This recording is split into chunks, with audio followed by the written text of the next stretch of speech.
What's everybody? Happy Friday. It's the injury show. We got a lot of injuries to talk about. And we got our first special guest, literally the best person to get. Like I honestly couldn't pick anybody to better than Justin Phan, the guy who, I mean, if Phan took a day off, what would we do without moderating injuries, right?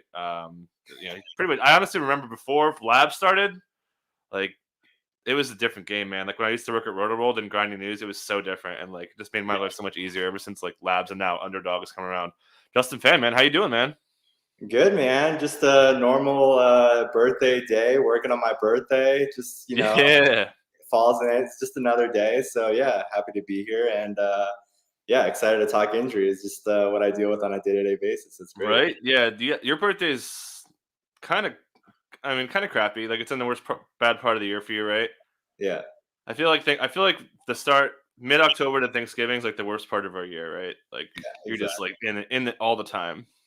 Exactly. Yeah, mine sucks too. I have the worst birthday, I think. My birthday's January 2nd, like the day after New Year's. It sucks. Ooh. But it's all good. So yeah, we're gonna kind of break this down on and then just to promote Fan really quick. Like he's an underdog now. It's so good, man. Got the official shirt. I dig it. Yeah. So let's start with the slate here. There's probably like 4 or 5 injuries that could really shake the slate up, and the big one is late. Is Draymond Green? He took that quote nasty contusion according to Steve Kerr. Kind of reminded me a little bit of Josh Hart's knee contusion when they called it quad tendinosis. So we'll have to wait on that. It's tough to call contusions in or out just because some days you just wake up and it feels better. So what do you make of the Draymond injury? And like, do you think he's like likely to play, and then how would that affect the rotation? Yeah, it looked pretty significant when he suffered it. It looked like a knee injury, and then it got reclassified to a thigh after. And he was on the Jim Rome show yesterday. Jim Rome kind of asked him at the top like how he was doing, and he said he was pretty sore. That was yesterday. Mm-hmm. So actually, wouldn't shock me if he missed a later game. That helps. He was limping to the locker room, didn't return. So yeah, I think this is kind of a true 50-50. Wouldn't be surprised if he missed. We saw Kevon Looney really step up in that role. 29 minutes, put up 41 FanDuel points. And, Bulls really undersized with Nikola Vucevic out. We'll get to that later. Yeah. But play some really small guys there. I don't think they're going to play Siminovich. I think they recalled him, but he's still really raw. I don't think they're going to Yep. play him that much today. So they're going to roll like Javante, Derek Jones Jr., a couple of Alize Johnson, like a bunch of smaller guys. And the Bulls, where you get them is at the rim, right? They're really stingy defending the perimeter. So Kevon Looney could be in a pretty decent spot here where we can see, minutes probably close up to 30 and put up a decent line against the undersized Bulls front court. But obvious beneficiaries here, Nemanja Bjelica, Otto Porter Jr., and JTA is going to play a little bit more too. So, I want to talk a little bit. I mean, this is a big one just on the Yeah. impact of the offense of Draymond. He's one of their primary initiators. I think he's like almost top 10 or right there around in assists per game. And he's just a huge part of this offense. So they already talked about how this is going to have to change up the just the makeup of this offense with Yeah. if they miss Draymond. So it's going to probably be a lot more Steph, a lot of more Jordan Poole, Iguodala initiating things. So, how do you think it just the cascading effect affects this Warriors offense and how it looks against this pretty respectable Bulls defense? Yeah, so I was thinking about putting some Steph splits on Draymond, but it's so noisy just because a lot of those non-Draymond minutes are with like guys who are pretty bad, usage-wise. So I didn't even bother. But yeah, like you said, I think it doesn't affect Steph as much as it affects like Jordan Poole, who doesn't really require that kind of initiation to get him into his offense. He's kind of like, oh, I got it, I'm going to score on you now. Yeah. Or like he doesn't get like Steph gets off-ball stuff. Like it's like a work of art, right? It just takes so long for them to get. It doesn't take long, but there's just so much that goes on to get Steph his looks. So I think it'll help Jordan Poole a lot. Yeah, the front court. I think it's interesting. I don't know if Kevon Looney will be quite as great in this matchup because he had to guard Cat in the last one. Sure. Now it's a huge deal. Like if you have Cat, you don't want to put B-Leats on him or JTA or any of those other guys they put at center, and they use Iguodala as well on the perimeter, who got kind of roasted a little bit by Anthony Edwards. But yeah, I think B-Leats kind of makes sense. It's not like the Bulls aren't going to put him in too much action. I think he could kind of hold it together. So I wouldn't be like I think Looney's probably the guy if he doesn't play. And like you said, it's going to be straight 50-50. He's older. Maybe it takes. I think so like we're leaning in on our projections now, but we don't like to lean out unless we feel good about it, and we don't. So We'll see. But yeah, Jordan Poole will be a big winner. Also, Damian Lee is questionable. I don't think he's going to play. So that would put Gary Payton 2 in the mix. And they could use Gary Payton too, man. We saw him. They do that boxing one stuff on Trey. They did so many different things to really defend them the last couple of games with perimeter defense. So yeah, I think it would be a somewhat decent spot to inject Gary Payton to help their defense. And just kind of big picture too, taking Draymond off the defensive side, you're Sure. talking about the number one defense in the NBA in pretty much every category, like half court. Their defense is awesome. They take away everything at the rim. They're one of the best teams at protecting the basket. So if he's out, it would help out the Bulls. DeMar, who's been amazing without Vooch, a lot of that without Levine. So a lot of rotation games just coming. We'll talk about, I guess let's just talk about that now. Um, with no Vooch, just to kind of tie this whole game. Anything else you want to add on the Warriors? I think we kind of said most of it. Yeah, I am interested in Bielitsa. He's 44th in per minute value in terms of FanDuel points per minute this season. I think he can really run it up. So definitely interested in him. And Iguodala, I think, should really get up there in minutes again, especially if Damian Lee misses. Last game, Damian Lee missed. Iguodala got all the way up to 25 minutes, and he was doing a lot of initiating too. So I'm going to have to do a little bit more in this matchup. So I want to just finish on Jordan Poole, wrap it up. Are you worried? I mean, obviously we know he's going to see, big usage especially if Draymond's out. He got up all the way to 37 minutes last game without Damian Lee. Are you worried about him in this matchup at all against Chicago, who's been very stingy on the perimeter? Yeah, I mean a little bit. I just think the usage will be really good. I Yeah. don't think like he's not really a guy that kind of. I think he can kind of manage though. It's just a matter. He's like kind of hot and cold. Yeah. But it's worth noting though, like when he has bad matchups, it's kind of struck him pretty hard. Like early in the season when he ran into the LA teams and those guys, he kind of struggled. But I think the upside is definitely there if you wanted to play him, and just a huge opportunity. I think his ceiling could be ridiculously good, especially if they really, really try to lock in on Steph with their perimeter defense. Steph actually roasted Lonzo last year. I think it was like 42 points per 36 over like 65 minutes together. Yeah, never worried about Steph. No, never. Yeah. So yeah, Chicago, you mentioned it. Yeah, I think it's going to be Tony Bradley getting the start. Alize Johnson backing him up. Alize not your typical 5-man, but he kind of crushed in the preseason. For a moment, he beat out Tony Bradley. But Bradley looks like he has his job back. They could go small with, maybe Derrick Jones Jr. if it kind of turns to a small ball fest. And again, you're taking Vooch's, which is his usage has been way down relative to where he normally is, but you're taking that out of the picture. And I mean, that just funnels so much to DeMar. And like, it's kind of crazy. I think it's 340 or 350 of like 380. Like almost all of Levine's minutes have been next to Vooch. So major changes have to come to this offense and how it operates. I think DeMar is in a pretty good spot here, especially if Draymond's out, because they'd switch DeMar or Draymond on DeMar quite a bit. Anything else you want to add on the Bulls side of this? No, I think you touched on this earlier with the risk on Looney. I think this could turn into a small ball fest where they have kind of nominal centers on both sides where they're not really tied to giving them both major minutes. So, we could see Looney and Tony Bradley go like low to mid 20s in minutes, and then both teams kind of go small the rest of the way. Warriors run like Bielitsa out there. You'll see like Alize Johnson or Derrick Jones Jr. on the other side. So in terms of like game environment, this could be really like pretty up tempo just if both teams like embrace going small and are running those guys out there instead of their traditional centers.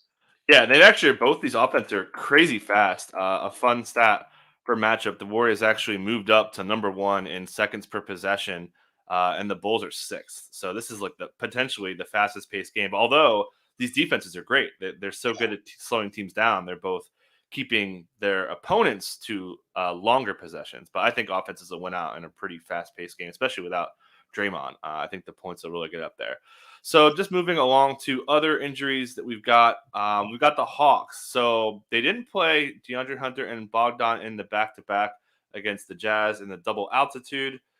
And it's interesting. So Hunter has a new wrist injury. He's had that, other injuries in the past, but this wrist thing's new. Doesn't play, was limited yesterday. And then Bogdan's had this ankle soreness thing. So I think that's more back-to-back related. He's limited. I think Bogdan's much more likely to play than Hunter here. Do you agree with me? One, and are you playing Kevin Huerter too? And then anything else you want to add?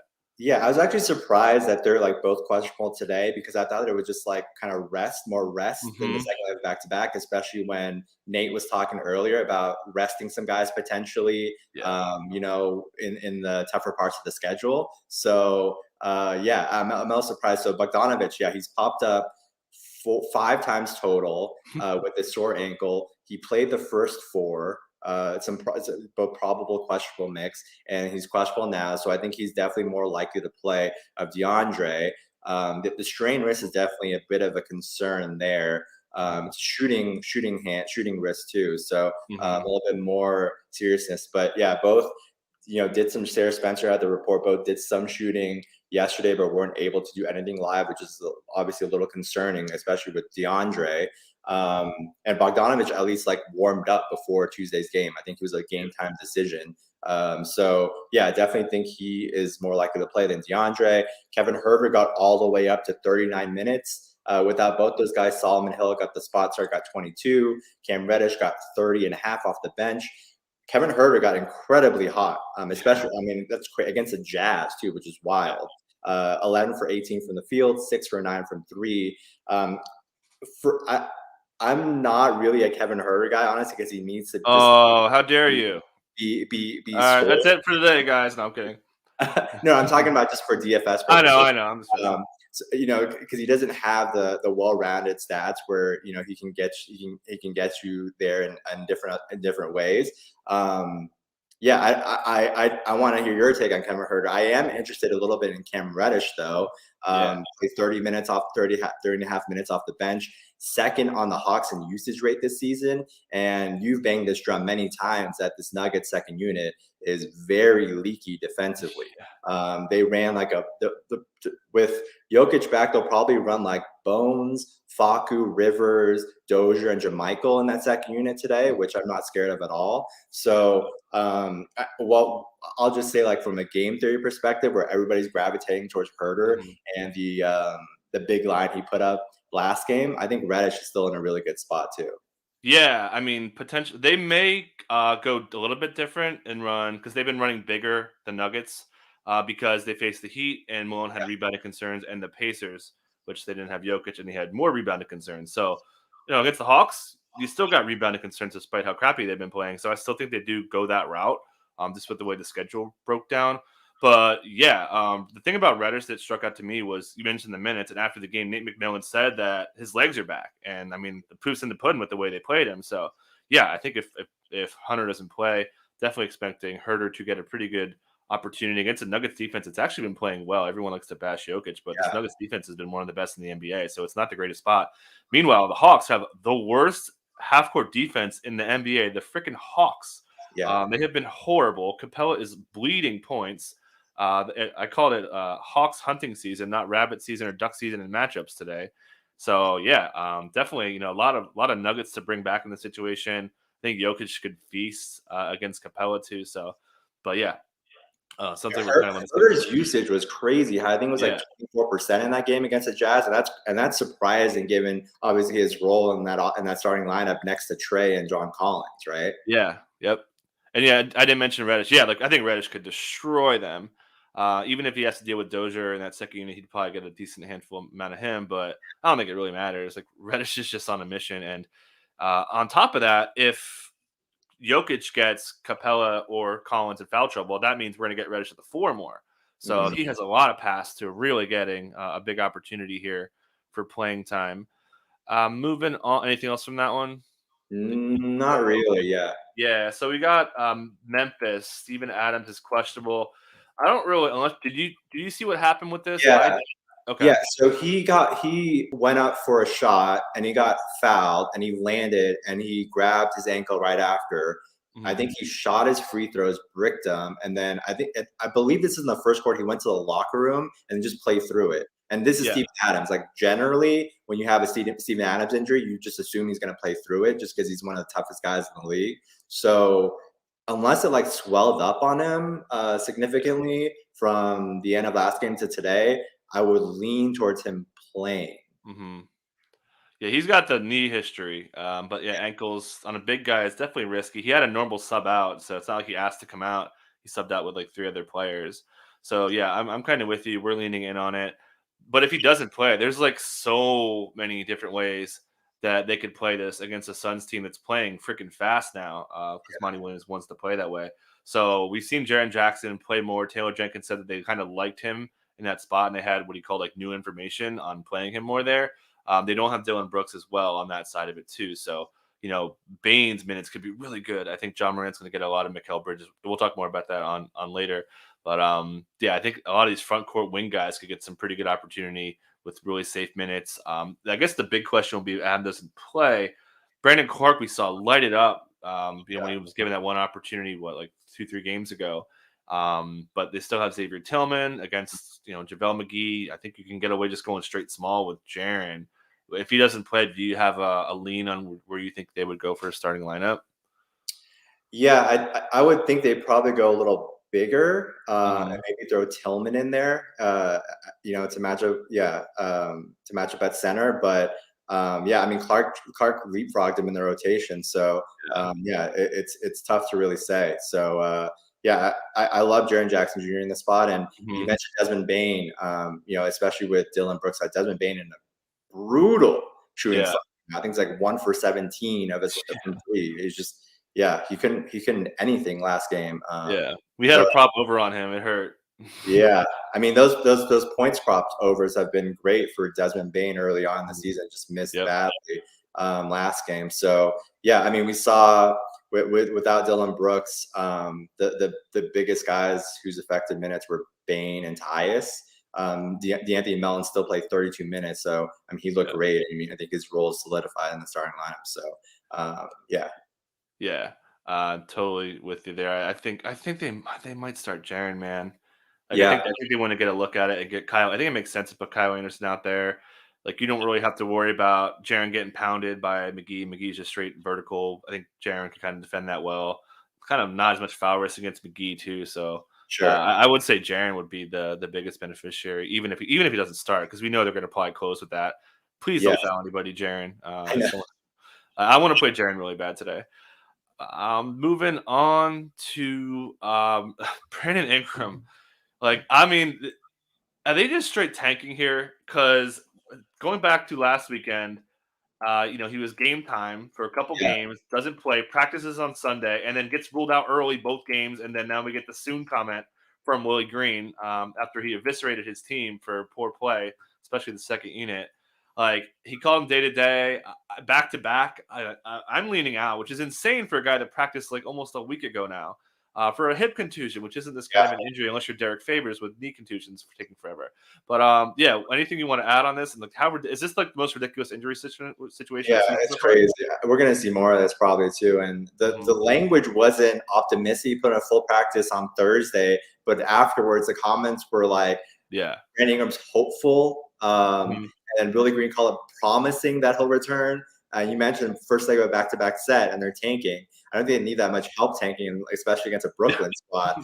The problem with the Pelicans without Brandon Ingram is that without him, they're by far the worst team in the league. They're 0-6, minus 15.6 net rating, and that's by far the worst. I think the 29th ranked team is like minus 11. So the problem is they're going to get in these blowouts where the stars are going to play a lot of minutes, and nobody really benefits. I mean, the only guy who's really been a big beneficiary is Valanciunas. I mean, he's 42 FanDuel points per game in those 6 games that Ingram's missed. But otherwise, I mean, if Ingram misses and Brooklyn's favored right now by 8.5, I think that's going to get to double digits maybe if Ingram's ruled out. I just have a tough time having any confidence in this Pelican side keeping it close. Yeah, just pulling this up for Cleaning the Glass expected win totals for the season. Pelicans at 13.8 wins. Expect with how poorly they're playing right now.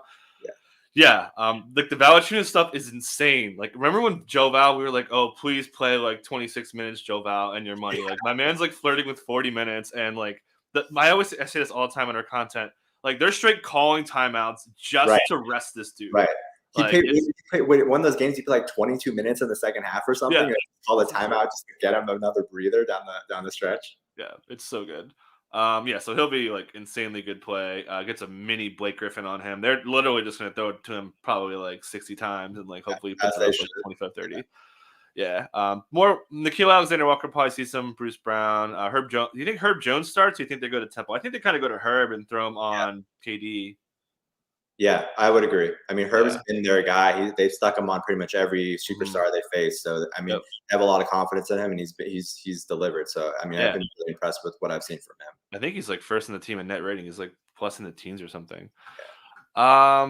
Nerlens Noel warmed up in the last game, so we saw that fall where he got kind of dinged up when Danny Green fell into his leg. Not the same knee that bothered him in the preseason / earlier in the season.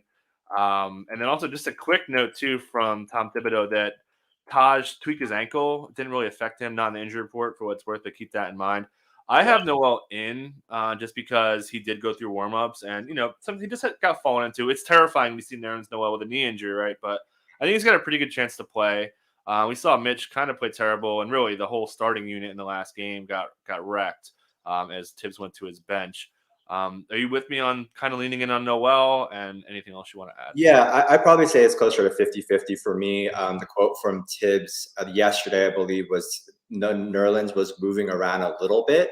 And Tibbs called him day to day, which for Tibbs especially, I think he called, I forgot who it was, but he called someone day to day and they were out for like a month. Yeah. So it doesn't really hold much water for me for him to say someone's day to day. So I'll say it's probably, closer to 50-50.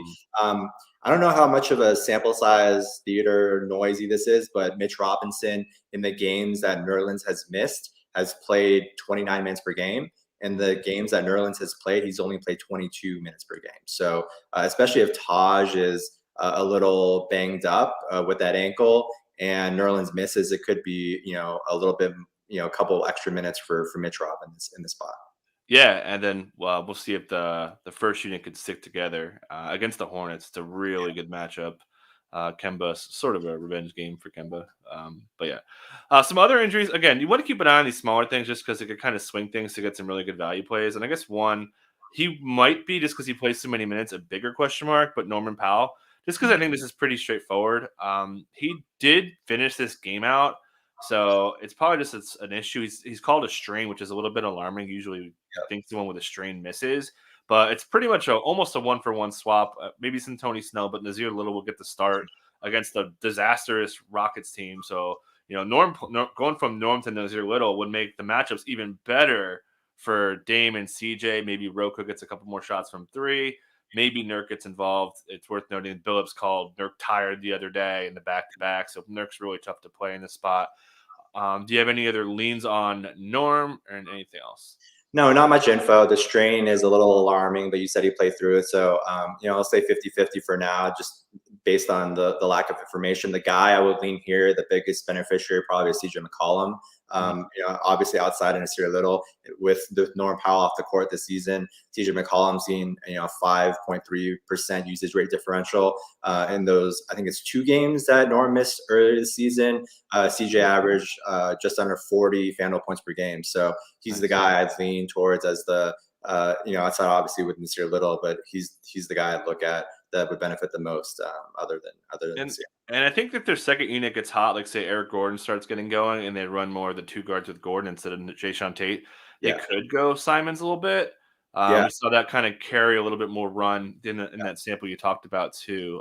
Simons had a couple bad games, but he would be kind of someone to watch. The thing I like too with CJ here is Portland's on the road and they've been horrendous on the road versus at home. So even if they're playing Houston, the line 6.5, I don't expect them to run away with this just because they've played in much softer spots. I think they got Philly without like Embiid, Harris, Simmons, and a couple others, and they still lost that game on the road. So I like that they're on the road and it's probably going to stay a close game. Just confirming, they are one of 2 teams without a road win this year. It's them and our Pelicans. It's pretty rough. It's pretty rough. Yeah, Billups was like he's like distraught in press conferences now. Like he's already hating his life. Not good. And then they've got the whole thing with their president. God. And then an investigation going on. It's not good. Right now. It's really bad. A tiny one here. Keita Bates Diop is questionable. Had that really scary fall on his tailbone. It's like lower back injuries are tricky, right? Some days you wake up and you feel great, so you never really know. I think this is kind of impactful for Keldon Johnson because we saw Keldon get his minutes cut down when he goes up against big fours, and he's playing like the tallest four in Kristaps Porzingis. So him not playing would really help Keldon's floor. Definitely help Doug McDermott a little bit. Would give Devin Vassell more pass, 2 more minutes as well. Anything you want to add on him? Yeah, KPD, they added to the injury description recently. I think they added bilateral, which is both sides of his back, which may be a bit of a increase in his potential to sit in this one. So yeah, took a really hard fall contesting Darius Bazley's dunk, a couple of games ago. So yeah, we saw that against the Kings, they ran a pretty tight nine-man rotation in that first half. Yeah, Thad Young, Lonnie, Vassell, and Bryn Forbes to round out the bench. Dad played 23 and a half minutes, put up 40 FanDuel points. I'm not really going to get excited too much about Lonnie or Vassell or Forbes, but Thad in that second unit, if he's getting those type of minutes, I'm interested. yeah, and I actually like that a lot. Like you want a more switch happy team against Luca too. So yeah, I'm fully with you on that. Sticking with back injuries and the Kings, we got Tyrese Halliburton also kind of had soreness. Luke Walton said that he's not going to play until his back loosens up, like I was saying a minute ago. Like you never really know with back injuries. He's a little bit younger. That helps. And then we've got Terrence Davis too, rolled his ankle 2 games ago, did not play, got ruled out early. Tyrese Halliburton also got ruled out pretty early before warmups. Lean on this one. Anything else you think? Yeah, it's tough. There's not really been too much information on Halliburton. I mean, we're both in the boat where he's had some decent time off, and we figure he'll be closer to play here. I don't think he's been game time for any of these recent contests. He's just kind of been straight ruled out, which has been a little concerning. Yeah, to cover if he's out, we saw the first half minutes last game. Buddy Hield played 15 minutes. Davion played 13 and a half, and Jemias Ramsey played 12, which is a lot for Jemias Ramsey. He played 12 first half minutes. Buddy Hield, obviously the increase in minutes as a starter, but the usage rate has fallen off, a decent amount from 24% off the bench to 21.5 as a starter. The good spot here against OKC. OKC gives up the 4th highest 3-point attempt rate. So could be a good spot for Buddy Hield to rebound after just a miserable performance against the Spurs, where I think he was like 0 for 6 or something, then hit like 2 in garbage time, to get on the board. But yeah, what do you think about this spot for, I also want to cover this with Tyrese Halliburton sideline. I don't know if this is a coincidence or this is actual something to look at. De'Aaron Fox has had his 2 best games of the season. Yep. Is this a thing? What do you make of it? Yeah, I hope not. I hope not. Yeah. And it's like it's not really just his usage. It's not really usage rate tied to me. Like there's a little bit of it, but his drives are spiking. His last 4 games, he has I think 14 shots off drives. That's absurd. So like seeing him drive a lot, I think it's more of just him like getting in the mode. Like I need to drive because we saw when he was going off for like 30 every night before he got hurt. It was because he was driving like 26 times a game. Scoring he had the most points in the league off drives, like 18 a game, and he's going back to that. So, right. Which is interesting too because Rashawn Holmes, his main pick and roll guy, his minutes are down too. Yep. So, like, there's so many factors going on, and like I call it the martingale bet. When you bet like $2 and you lose, you bet $4 and you keep betting, like you bet your losses back, right? That's what I was doing with De'Aaron Fox, and yeah, he kind of smashed on us. But yeah, my God, perfect matchup. I mean, teams are killing OKC, and also teams are killing the Kings with drive heavy guys. Like Russ killed them on drafts, a couple other guys. So like it's a drive fest. Is there a certain guy in OKC that drives a lot? I'm not familiar. I don't know. Yeah, maybe the league leader, 24 drives a game, Mr. Gilgis Alexander. Is 24 a lot? I don't know. I think so. I think it leads the league by like 3. But yeah, Malcolm Brogdon number 2, by the way. Why am I obsessed with drive stats? Anyways, I think we covered that. Yeah, I'm really into that game, man. Both teams top 12 in offensive pace. It should be fun. OKC's got a 3-game winning streak, man. They're for real now. That's their defense has actually like improved a decent amount. I think they're like 16th in efficiency now. Yeah, they've been playing pretty well, and that's even after Joval like ripped him a new one when they Yeah. freaking like I said this in our Slack that like Jeremiah Robinson Earl versus Joval it wasn't very long, but it was like one of the biggest mismatches I've seen in Yeah. like forever. Yeah, that center. I mean, we thought Isaiah Roby would play a bigger role. He's in the G Yeah. League right now. That Whew. center position is just rough Yeah. for OKC. Yeah, he's cooked. Kind of smaller ones here. Landry Shamet. I mean, it's pretty straightforward. A little bit more cam, a little bit more double cam, I should say. Yep. Camera Yeah. one, camera two. Anything else you got? I don't think there's even more worth talking about. If you want to add anything, Yeah. yeah. So we're talking about Rajon Rondo really quick. We're going longer. We got to start wrapping this up. So the only thing on Rajon Rondo, if he doesn't play, he's old. He's had, I believe, at least 3 hamstring injuries to this hamstring in his career. He's old. Austin Reeves is also out too. The upside for this, we just saw Russell Westbrook have a pretty good game against the worst matchup you could pick against Miami, who protects the paint really well. Now he gets a team that doesn't protect the paint that well, can't rebound. Like, I mean, I think Russ could go ham tonight, obviously without LeBron. I'm with Anything you. on that? Yeah, I think Rondo probably closer to doubtful. We see these hamstring strains on average. Players are sidelined for around 9 days. Rondo suffered his on Monday, so today would be 4 days of that 9. And he's old as well. We saw without Rondo last game, Malik Monk got up to 29 and a half minutes in regulation. Ellington got up to 22. And I just like this Lakers offense just more in general without Rondo. They're 9 points per 100 possessions worse offensively with Rondo on the court, +5 with Malik Monk. It seems like just a foreign math equation of Frank Vogel. Just surround your guys with shooters, and that's about, and your offense takes off. It's like the minute Melo steps on the court, or like a Malik Monk, or some of these guys who can space it for AD and Russ, this offense takes off. So if Rondo misses, I like this just more generally for this Lakers offense that'll be forced to play more spacers and Malik Monk and Ellington. Yeah, definitely pace up game 2. The Wolves are going to score a lot of points here.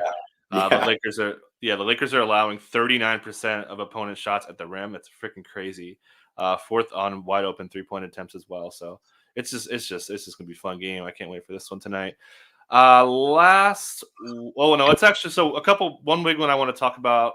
We don't really need to talk Jokic. We kind of hit on it, but I do want to talk Detroit. Yes. Kelly Olynyk is not going to play with an MCL sprain, going to miss at least 6 weeks. They are thin here. They have Isaiah Stewart, who is third in the NBA in foul rate in the first quarter. My man loves to get foul trouble. As of this moment, unless I missed it, Luka Garza is on G League assignment. No, they recalled him. Oh, they did recall him. Okay, I took a nap. I must have missed it. Sorry about that. Thank you. Yeah. So what do you make of this? I'll set you up. Trey Lyles has 7 center minutes, just 7 against the jumbo Cavs. So what do you make of how this front court rotation shakes out? I mean, they're going to give Isaiah Stewart all the minutes they can handle. They're playing Cleveland. They're playing like a big front court and Evan Mobley and Jared Allen. I mean, we saw down the stretch where Stewart got a ton of run and they were just giving all the minutes to handle. The foul trouble is a little concerning. His average are 4+ fouls per 36 over his 2 years. So definitely worried there. But yeah, I mean, they're so undersized beside him that this might be more of like a Cleveland front court play where you're looking at guys like Jared Allen and Evan Mobley to really capitalize on this small, depleted center rotation on the other side. Yeah, man, it's gonna be fun. The Cavs actually allow a ton of at rim shots too. They defend it really well. So, man, if Stewart could just avoid those fouls, I think he could really go off. I am really excited for Luka Garza. He's a 3-point shooting. He had a pretty good block rate in college. We saw some blocks in summer league and the preseason. Like he profiles as like a fantasy stud. So, what would you put his minutes projection at today? No, I mean, we probably got to bake in, I think probably like 4 or 5 minutes of Trey just because like it's new to them. Yeah. So I'd probably say like what 16. Yeah, 10. I would say 10 to 15 would probably be my range. Okay. I just think the matchup is going to foul trouble of Isaiah Stewart. We'll see. Yeah, I think that's kind of what I'm thinking too, because like they're going to really go after him. Yeah. All right, I think we said it all.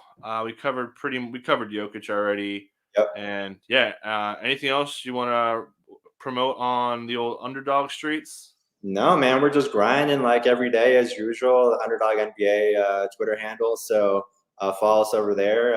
Happy we got the entire OG team, Jay and JJ over at Underdog too, running the feed. So yeah, we're going to be expanding to other sports pretty soon too. So I'm excited for that as well.